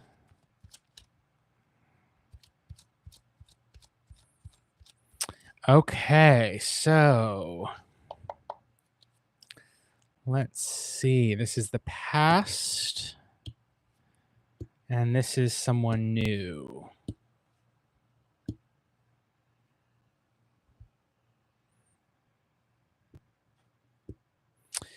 Okay, Queen of Cups. 10 of Swords. And the Fool. In the past. Can I ask you, EB Tarot, did someone you were dating hurt you and leave in the past? If you feel comfortable sharing that, I guess, because the first way I would read this is that maybe the Queen of Cups is representing you, and then there's this 10 of Swords moment. And then there's this Fool who's walking away like after they've left you with a bunch of swords. And so I wonder, with the 10 of Swords, we would think of, okay, there it is. Yeah. Twin Flame chose to be with a third party. That would hurt. That would be a 10 of Swords moment for sure. Okay, so the question was, who is coming towards you in love? And the first 3 cards are giving us a description of the past. The fact that they came up at all could indicate that this person, it could be coming back in one way or another, but I would be really careful, because if they are represented by the Fool, then they probably are lacking a certain level of stability and maturity. And if they put you in a 10 of swords situation, you should definitely think twice or three times or more before getting involved with that person again, right? Let's see. All right, don't panic. Everything's good. All right, future. We've got the 13th card of the Major Arcana. We know that in many decks that is the Death card, which really just means change. It's about a transition. Think of the way that, for example, for a butterfly to emerge from its cocoon, the sort of caterpillar part of it has to die, right? So we don't need to be scared of this card. It doesn't mean it's easy, right? Becoming a butterfly isn't necessarily an easy thing to do. The Magician in the middle here gives me pause because on the one hand, the Magician is someone who is very interesting and can look very powerful, and someone who can like make things happen in their life, like manifest things in their life. But with the Magician, you also need to be careful because they are capable with their power of being kind of tricky, right? Think about like a magic show that you'd see like in Las Vegas or something, right? Where you know it's all an illusion, right? But you watch it anyways, right? Because it's fun, right? You're enjoying it. It's a good time. It's all smoke and mirrors. It's not real, but it's still a good time, right? And it can continue to be a good time unless you think that it's real, and then you could get hurt, right? And so this would be a new person, right? I'd specifically laid out these three cards for like someone new coming in. So this would be someone you haven't dated before. This is the one who you dated in the past. And I would think this is a totally new person here. And they can be tricky, right? And then I would see you represented here by the Empress. And so in the first spread, you're represented by the Queen of Cups. And then down here, you're represented by the Empress. And so going forward in the future, you need to prioritize taking good care of yourself.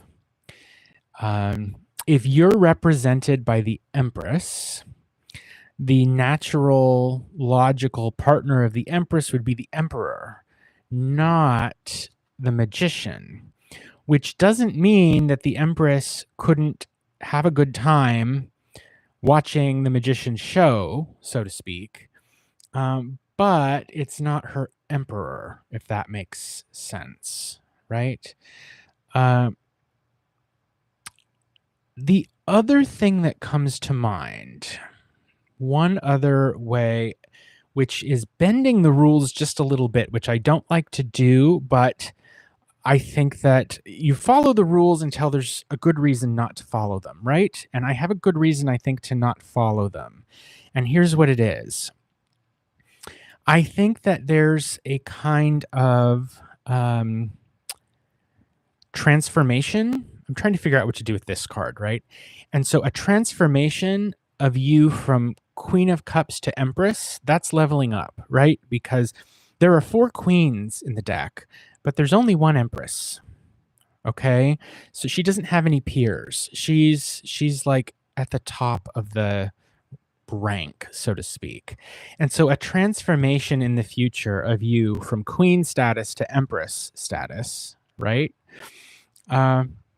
And I would lean into that. I think that that's really important. And so I would sort of direct you towards like not to avoid relationships, but to focus on your own self-care, taking care of yourself, being comfortable with yourself, protecting yourself. Notice she's got a shield instead of a cup, right? The cup is open and receptive, and um, brings things in, right? And is very empathetic, is like able to understand and make sense of other people's feelings. And those are all wonderful qualities to have. But the Empress has got this shield, and so she's able to defend herself and um, keep herself safe and happy, and maybe not run into a Ten of Swords situation if she happens to run into this magician fellow in the future, right? Okay, so let me just look at the chat because I've been looking at my cards.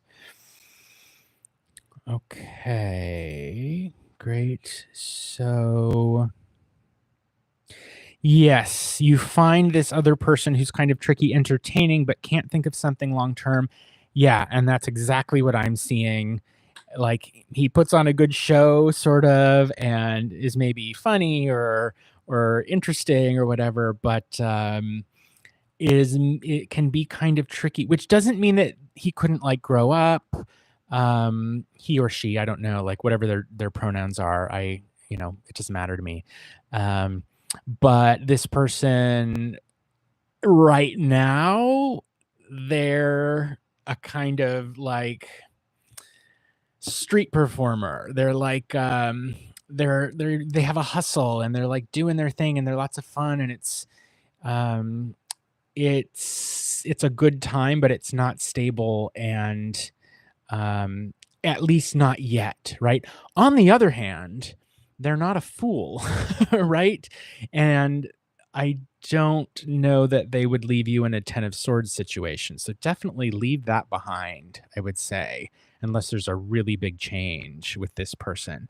Like if these cards had been arranged differently, and instead of the magician, like if I saw the Emperor here, right? And if you're the Empress and the partner, regardless of gender, the partner of the Empress is the Emperor, then I would think that you should really, really go for. But with the Magician, it's more like have a good time, enjoy the show, that kind of thing, right? You're not getting your Emperor yet, not yet, just not yet. All right. So let's see, we've got Q is here. Hi Q. I am currently winding up this live stream just for today. I'm about at the 2-hour mark and my voice is getting a little tired, and Shraddha is next in line, and so I am going to do a reading for Shraddha. If you subscribe, and it looks like Q that you have, I'm planning on doing live streams every day this week. And if you're subscribed, then you'll be able to see when my next live stream will be, right? And so like probably tomorrow afternoon, around the same time. I'm on the west coast of the US, so like Pacific Standard Time. I'll probably do another one then, unless something gets in the way of it, right? And when I finish this live stream, what I'll do is put up like schedule on YouTube when the next one will be, so that you all will be able to see that it's happening. And if you're subscribed, you'll see that it's up there. Yeah, EB says that they're really pressured to get married, and so they're very frustrated. Yeah, I would be too. I would be very frustrated, especially if this fool left the queen with a bunch of swords. Rude. That's totally inappropriate. So let me give these a shuffle. And then Shraddha asked, what's coming next between me and Mangesh? Right now in contact, but there's emotional distance. Okay. So emotional distance between the two of you. And can you tell me you're in contact? Does that mean you're welcome, EB? Does that mean with Mangesh that this is someone who you have dated but are no longer dating but still have contact with. Is that right?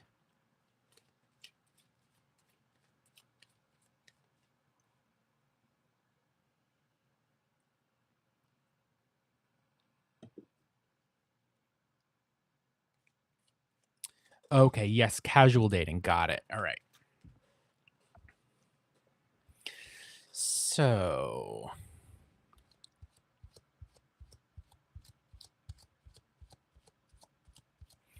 casual dating. Shraddha and Mangesh, what's coming next? Emotional distance, but you are in contact. So, like, you're seeing one another casually, but you're wondering, is it like, is there progression happening? Is it turning into something more permanent as opposed to casual? Is it going to stay casual? What's coming up? Got it. Okay. On the right track here. So I'll lay out 3 cards for that and we'll see what kind of an answer we get.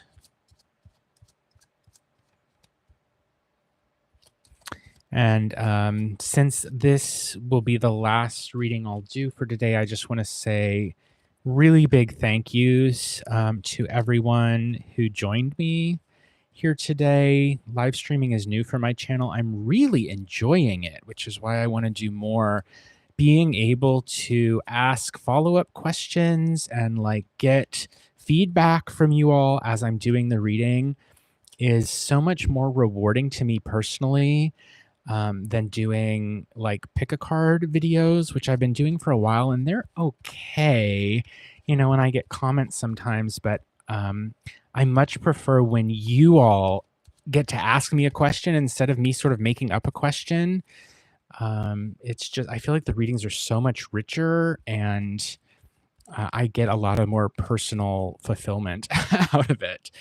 Okay, so Shraddha and Mangesh, what's coming next between them in their casual dating circumstance? Okay, King of Batons, 1 court card. Okay. The Devil and 9 cups. And so I'll just say, in case you didn't hear my note earlier, that I've put some tape on some of these cards just to modify them because I don't want to break YouTube's terms of service and get banned or anything. And that's why you see some tape on the cards just to cover some stuff up that I have no personal problem with, but that I don't want to get in trouble, So what's coming up for you guys? So my intuitive feeling is that this is representing Mangesh. And King of Batons. So a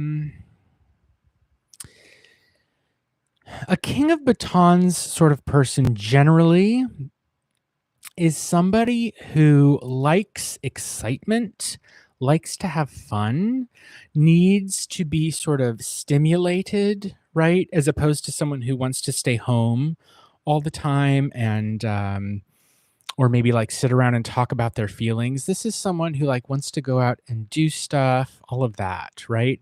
And with him being represented, I think, as the king, it's someone who's like found a way to put to take some control over that, to what's the word? To discipline himself, right? So like someone who wants to go out and have a lot of fun, but has managed to organize their life in such a way that everything's under control and disciplined. And so they're like they're doing the right thing. But underneath all of that, they've got this need to be a little bit impulsive. This need to go out and like maybe do stuff that they shouldn't do, right? Why? Because it's fun and exciting. And it gets their pulse racing and it's fiery and all of that, right? But the King of Batons is able to channel that in a certain way, okay? However, sometimes it will bubble up to the surface.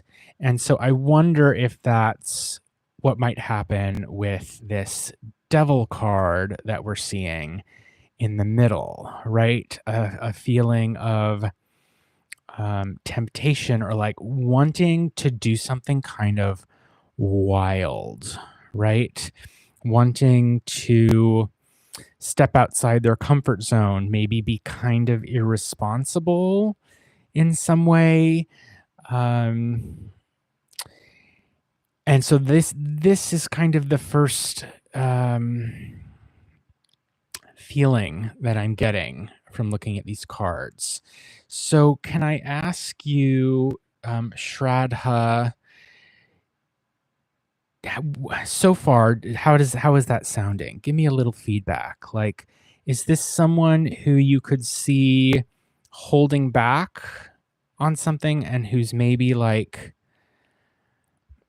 if the right circumstance presented itself, could this person like, oh, I don't know, it depends on what they do. Could you see them like um dating another person who attracted them or like drinking more alcohol than they should, or, oh, okay, great.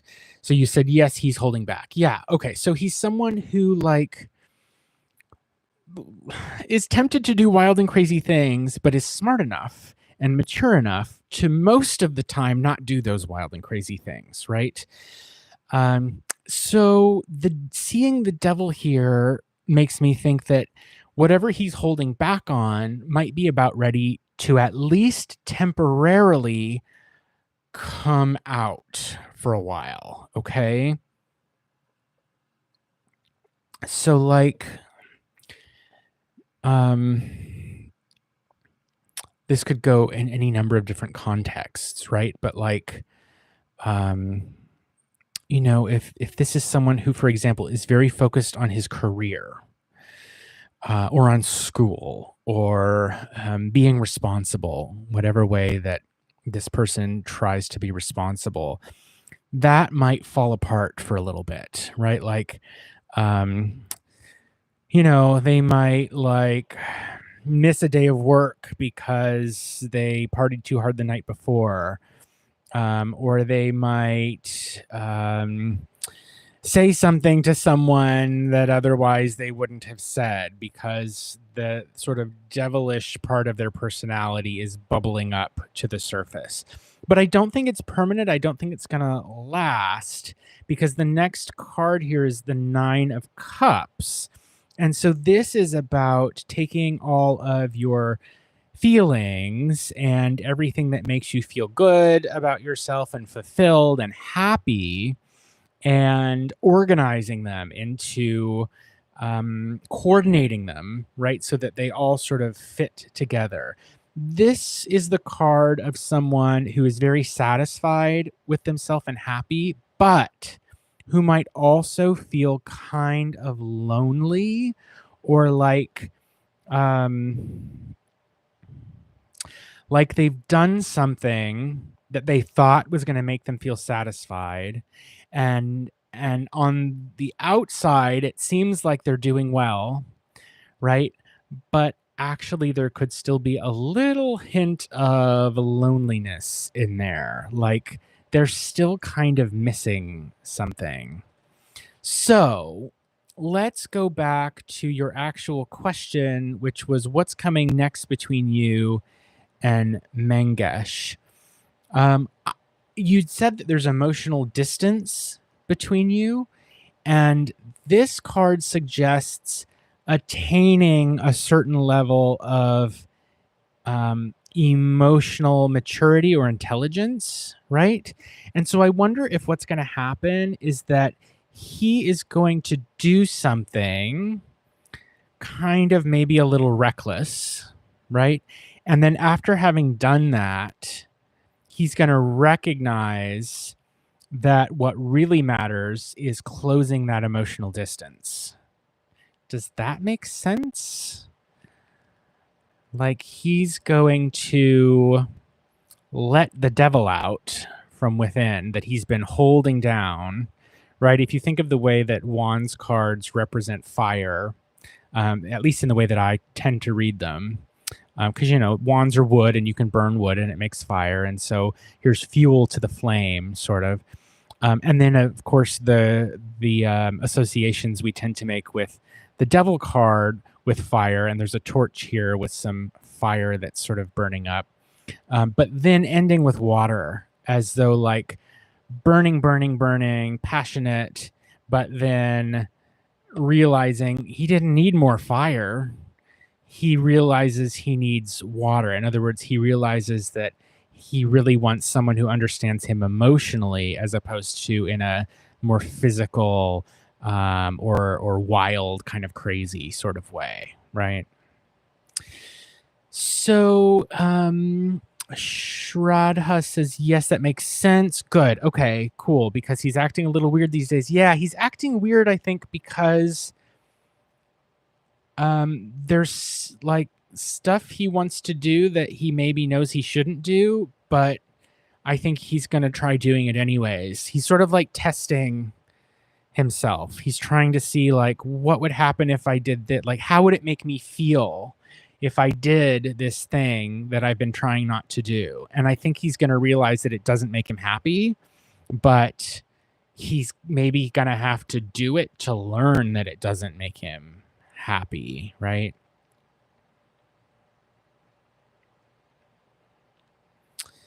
And then you say he was online after saying good night, but later instead of solving that, he's just talking to you about random things.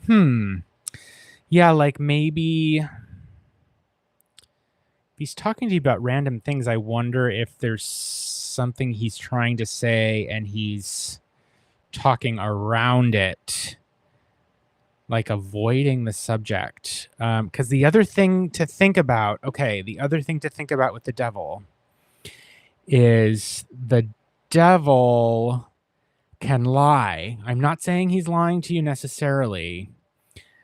But if he's talking around something, like maybe there is something there that he's not. It's not that he's necessarily lying, but okay, like with the devil, imagine the devil can be about like a bad contract, for example, to give a totally different example, right? Where like it doesn't lie, but it writes things in such a way that it's not good for you, right? And like equivocating, right? Like saying a whole bunch of stuff, but not actually telling the truth, right? So I would be a little wary of his behavior in the near future. So, and then you ask, just because in case other folks aren't looking in the chat, is the Nine of Cups a good card for you, that everything will be good? I would read this as all from his perspective, right? Because of the way we phrase the question, we're sort of looking at it from his perspective, and then he's the first card in the string, and so he's sort of the one looking at the cups. And so I think he's seeing that he is going to be in a situation where he's got 9 cups, which I would read alongside this devil as like realizing that what he really needs, he doesn't need the devil. He needs the 9 cups. And so he needs to recognize that what will really make him happy is emotional fulfillment. And he's not going to get that if he's not telling you the total truth, right? But I don't think he's learned it yet, right? He's not quite there. It's sort of like he needs to go through this devil situation before he could ever get to the 9 cups. Like the devil is an obstacle between him and the 9 cups. So I'm not sure if there are any folks in here who've come in. It looks like there are. Hello, welcome. My name's Will. I am winding down this live stream. I hope that that's not too terribly disappointing. I do plan to live stream every day this week, and certainly into the future too. This is a new channel, and if you subscribe, then you'll be able to see when I'm doing my next live streams. I've been reading tarot for quite some time, but am sort of new to YouTube. I've been doing it for a couple of months, but mostly like pick a card videos and unboxings and things like that. And I very recently have started lives, and I'm really loving them. I'm getting a lot out of them, and so I plan to do more of them in the future. Um, and so I'd love to read your cards, but my voice is getting kind of hoarse at the moment. And so I'm going to end for today. You're very welcome, Shraddha. I was happy to do the reading, and I wish you all the best with it. And Anne's Human, hello. I am going to go ahead and end the live stream today.